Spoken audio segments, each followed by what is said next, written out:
Hey, this is Jeff Yalden, your teen life coach. How are you? Good, good. Hey, I want to give a shout out to my friend Joey. Joey and his girlfriend on February 3rd, they just brought a baby girl into the world. This is a really exciting time. I want to weigh in on this. I was talking to Joey today, and 2 days after the baby was born, he and his girlfriend got into a big fight, and now they're not talking. Hey, Joey, you and I had a couple conversations about this, and I want to send this message to you, but I also want to send this out to all teen fathers and teen moms bringing a child into the world. This is a very exciting time. It's also a very scary time. I think the bottom line is when the two of you lay down to sleep together and you don't think you're going to get pregnant, and then you do get pregnant, the question becomes, what do we do now? I'm sure that conversation with each of your parents was difficult, but you got to be responsible. You got to man up now, and the time is now where you have to be responsible and do the right thing. You know, Joe, we were talking. I gave you the advice that my dad gave me, but I never paid attention to him. When I was 18 years old, I became a teen father. And I remember I went to my parents' house and I said that we were having a baby. And I remember my dad said, he said, just because you're bringing a child in this world doesn't mean that you have to marry the mom. I never listened to my dad, and I thought marrying the mom was the right thing to do, and I joined the Marine Corps. And to make a long story short, we had two beautiful little girls. The marriage didn't last, and my girls now are 21 and 18 years old. And Joey, I told you that my greatest regret in life is I wasn't a good enough dad. Although my relationship with my girls today is great, it hasn't always been. My relationship with their mother hasn't always been great, and it's still not good today. We don't even talk. Unfortunately, it doesn't need to be that way.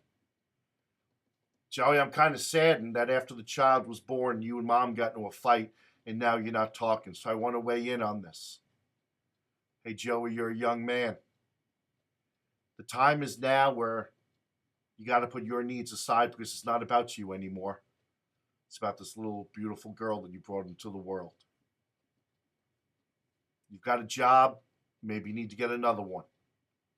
You got to provide for that baby: diapers, baby formula, little toys, little things that the baby's going to need. It requires money, and you can't always expect your parents or her parents to come to your aid to take care of the baby for you.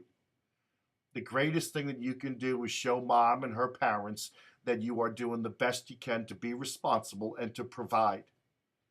You need to work really hard at maintaining that relationship with the mom and the parents because the baby is probably going to be with mom, and mom's probably going to be the number one caretaker of that child. Mom is probably still living at home, so her parents are also going to be the caretakers, providing and giving that baby what the baby needs. So the more unselfish you are and the more you man up and accept responsibilities and treat that baby like it's your child, parents are going to be pretty happy and they're going to be proud of you. Also, you have to treat mom like a queen. I know this probably doesn't make sense, but the bottom line is you have to understand what mom is going through, and as your life is changing, her life is changing too. And the two of you need to come together and do the right thing for the best interest of the baby. You two might have differences, but you have to have conversations, communicate. You have to agree and compromise and be unselfish for what is the best thing and the best interest and what is right for the child. I know both sets of parents are going to weigh in and say you should do this and you should do that.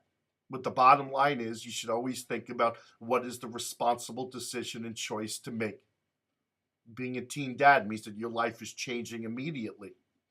Having said that, I think you need to close your circle immediately and rid yourself of all the negative influences that are in your life that are saying, hey, come on, Joey, let's go out and party. Hey, Joey, let's go and do this. Let's go and do that. You can't do that anymore, brother. What you got to be doing is you got to work and you got to provide. You don't need to go put rims on your car or buy this or buy that or spend the money on you. You need to spend the money on the child. You need to put money away so that as the baby gets older, there's certain things that the baby's going to need and you're going to be able to provide. The time is now, Joey, where you man up and you be a dad. I'm proud of you, man. But in short, I hope you, Joey, and I hope all teen dads, I hope when the time comes in 20, 20-something years, You're like me, a 41-year-old man, and you don't have the regrets that I do. I love my daughters more than anything in the world. But the bottom line is, I've matured and become more responsible, and I've become a man. I look back at my life and I say, I could have done more. I could have been a better dad. I missed their first goal in soccer. I missed their school play. I missed the first date. What about all those Friday nights, pizza night, just cuddling on the couch and watching a movie? Joey, do the right thing, man. Be a good dad. Be good to mom. And be responsible in the eyes of your parents and her parents. And always combine your head with the heart and take care of the baby. Good luck, my friend.